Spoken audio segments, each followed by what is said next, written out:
Mesdames et messieurs, salutations. Comment ça va aujourd'hui? Ça va bien? C'est bien, Plougastel. Bon, on n'a que 10 minutes.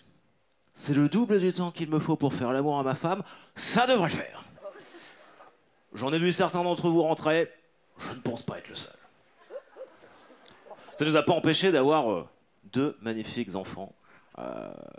D'ailleurs, je me faisais tout un truc, moi, de l'accouchement. En fait, ça va. Franchement, ça va, ça va. J'ai su faire face. D'ailleurs, alors que je m'étais promis de ne pas le faire, eh ben, je me suis mis en face. Et j'ai eu raison, parce que c'était magnifique de voir la tête du bébé sortir comme ça. Et puis surtout, je me suis rendu compte que depuis le début, j'ai raison. Finalement, mon point rentre largement.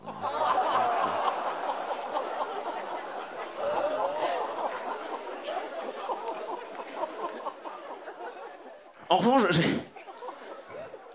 j'ai bien conscience que je ne servais à rien. J'étais complètement inutile. Je crois pas que dans la vie, il y ait plus inutile qu'un père en salle d'accouchement. Moi, j'étais debout, comme un teubé, un vaporisateur d'eau à la main. Alors bon, je l'arrosais de temps en temps, histoire de participer.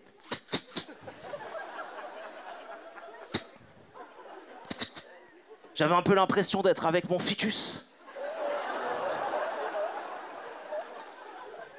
À la grosse différence près que mon ficus ne m'a jamais enfoncé ses ongles dans le bras en me traitant d'enfoiré, ça jamais arrivé. Je suis quand même content que dans notre couple, ce soit ma femme qui se soit chargée des accouchements. Ah non, mais moi, douillet comme je suis, je tenais pas 3 minutes. Hein, et elle a accouché les 2 fois sans péridurale. Sans péridurale, bonne femme. Alors que moi, on m'avait déjà installé dans un fauteuil et donné 3 fois du sucre.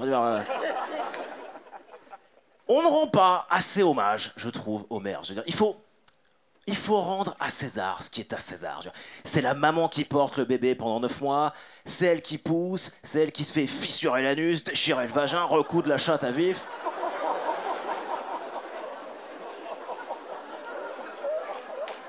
Mais bizarrement, c'est toi qu'on félicite en premier.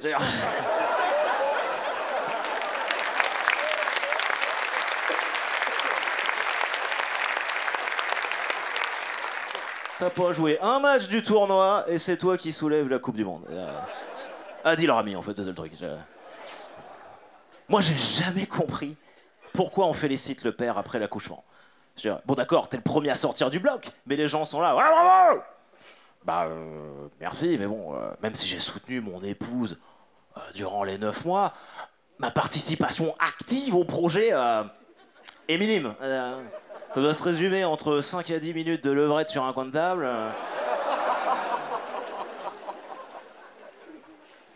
Le pire, c'est qu'après l'accouchement, c'est pas fini. Après, il faut qu'elle fasse sa rééducation du périnée. C'est pas fini, elle se plaint pas. Moi, quand je dois retourner à Carrefour parce que j'ai oublié de prendre du lait, j'ai envie de tout péter. Et elle a dit rien. Chapeau l'artiste. Et la rééducation du périnée, alors tu peux faire ça ou chez une sage-femme ou chez un kiné. Et c'est marrant parce que mon père, à moi, il est kiné.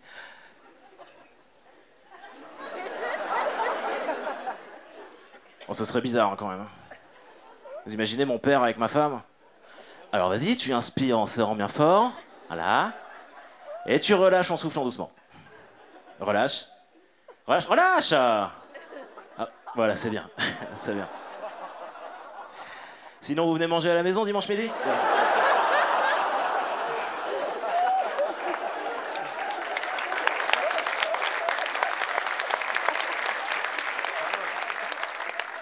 Oh, non, non. Moi, je veux bien partager, mais il y a certains trucs... non. Pour ça, moi, j'ai jamais trop compris l'échangisme, le libertinage. Je sais pas si Plougastel, c'est une ville de libertins. Je respecte, mais je ne comprends pas. T'invites des mecs à faire l'amour à ta femme, ils sont tous sur elle, et toi, tu peux plus rien faire. Quoi. Comme si t'invitais des gens à manger une raclette, et que toi, t'avais plus de place pour faire fondre ton fromage. C'est à peu près la même logique.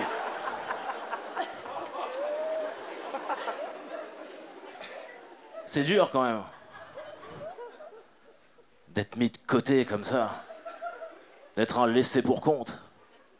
Moi, je connais une fille. Elle est handicapée. Elle a que 3 doigts.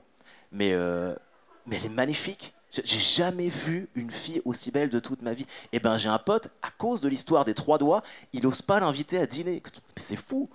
Déjà, une fille qui a que 3 doigts, j'emmène pas au restaurant, j'emmène au bowling.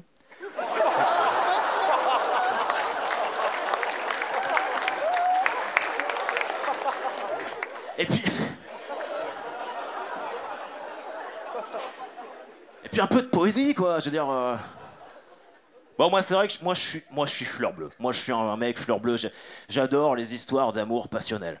Je sais pas si vous avez vu ce reportage sur ce couple de l'Arkansas, Bonnie and Clyde de 2019. Un couple qui avait comme passion de détrousser et de tuer des gens, pas du tout pour l'argent, mais uniquement par amour pour faire un truc ensemble. C'est fou. Bon, la police les a tués. Et on a découvert sur le corps de la fille qu'elle avait un revolver caché dans le vagin. Un revolver dans le vagin, vous vous rendez compte? On est en 2019 et Marc Lavoine va devoir changer les paroles de sa chanson.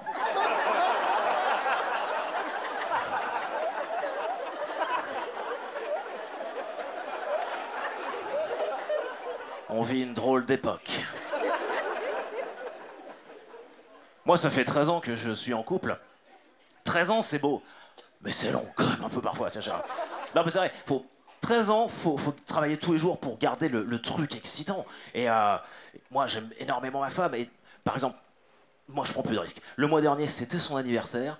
Et moi, je veux juste qu'elle soit contente. Donc, je lui ai dit, bah, dis-moi ce qui te ferait plaisir pour ton anniversaire, et tu l'auras. Et au début, elle était un peu hésitante. Et timidement, du bout des lèvres, elle me dit, bah, moi, ce que j'aimerais bien avoir, c'est un rabbit. Un rabbit. On a déjà 2 chats. Je vois pas bien ce qu'on va faire d'un lapin. Mais bon, ok, si ça te fait plaisir, vas-y. Puis après, je suis allé voir sur Google ce que c'était qu'un rabbit. C'est pas du tout ce que je croyais. Un rabbit, c'est un sextoy. C'est un god avec un petit lapin sur le dessus. Et quand tu t'enfonces le god, le petit lapin te stimule le clitoris comme ça. Mimi, mimi, mimi, mimi. La prochaine fois qu'un mec en réunion vous fera entre guillemets, vous vous entendrez double rabbit.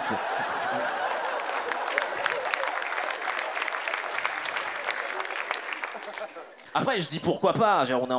On est en 2019, les sextoys se sont vachement démocratisés. Je veux dire, bon nombre de couples maintenant utilisent un god. Je veux dire, le god est devenu un ustensile ménager comme un autre. Tu retrouves dans le bac à vaisselle, entre la cuillère à soupe et le couteau à beurre.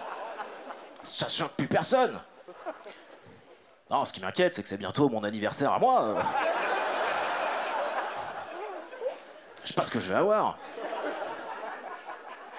Non, parce que ça, c'est vrai que pour les sextoys, on est assez inégaux, hommes et femmes. Nous, on a vraiment un retard de mentalité, les hommes, quoi, parce que, admettons-le, on croise une nana qui a un god dans son sac à main, on rigole 2 secondes, mais ça va, quoi, limite, c'est normal. Alors que si tu croises un mec avec une chatte en latex dans son sac banane, oh, c'est chaud quand même. Et moi, c'est en cherchant sur Google ce que c'était qu'un rabbit que j'ai appris qu'en Hollande, ils ont créé un sextoy pouvant contenir les cendres de l'être aimé.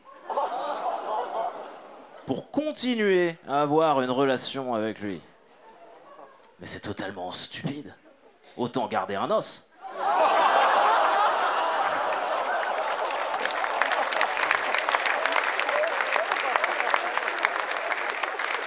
Ou on recycle pas, faut se décider à un moment. Je suis au taquet hein, sur tout ce qui est article funéraire parce que à côté de mon boulot d'humoriste, je suis croque-mort. Freelance. C'est vrai, hein, c'est vrai. C'est mon petit boulot alimentaire à côté de ma carrière d'humoriste. Il y en a qui livrent des pizzas. Bah moi je fais ça. Vous me direz, ça reste le marché du surgelé. Hein, mais bon, faut bien payer des factures, quoi. Je suis pas le seul à cumuler plein de petits boulots comme ça. J'ai même une 3e casquette professionnelle. À côté de mes boulots d'humoriste et de croque-mort, je suis commentateur sportif. Là, depuis 4 ans, je commande des matchs de foot et de basket. Depuis 4 saisons, en plus d'enterrer des gens, je commande tous les matchs du Stade Malherbe de Caen. Ça, c'est vraiment horrible et déprimant. parce que c'est une belle équipe de merde. Du coup, je parle toute la journée, je parle. Et parfois, je fais des combos. Parfois, je prononce une oraison funèbre le matin, je commente le foot à 15h, et le soir, je suis sur scène pour raconter des blagues. Et vous, forcément, vous vous rendez pas compte, quoi, mais je dois absolument rester concentré, attentif, parce que chacune de mes activités a un ton bien dédié. Et il faut surtout pas que je me mélange, parce que sinon, ça peut tout de suite devenir extrêmement problématique. Bonsoir à toutes et à tous et bienvenue dans cette magnifique enceinte de l'église Sainte-Victoire de Trouville-sur-Mer. Et des trous, il faudra en remplir au moins un aujourd'hui à l'occasion de la cérémonie d'adieu de l'enfant numéro 2 de la famille, Mireille Desclous. Alors qu'on affichera complet pour cette rencontre entre Dieu et Mireille, puisque c'est bien simple, il n'a plus un seul siège de libre dans l'église. Ou alors que ça y est, Mireille va faire sa dernière apparition sur la magnifique pelouse du cimetière paysager, portée par un convoi funéraire. Oh, une formation classique, 1, 2, 2, 1, un veuf, 4 porteurs, un maître de cérémonie. Et c'est en toute subtilité que les 4 porteurs se saisissent des sangles noires pour descendre Mireille au fond du caveau. Il la descend tranquillement, il la glisse en profondeur. Et cet enfant, ah, et les larmes sur les joues des membres de la famille de Mireille. Ah, c'est beau, c'est magnifiquement tragique. Ici Trouville, à vous Plougastel, merci.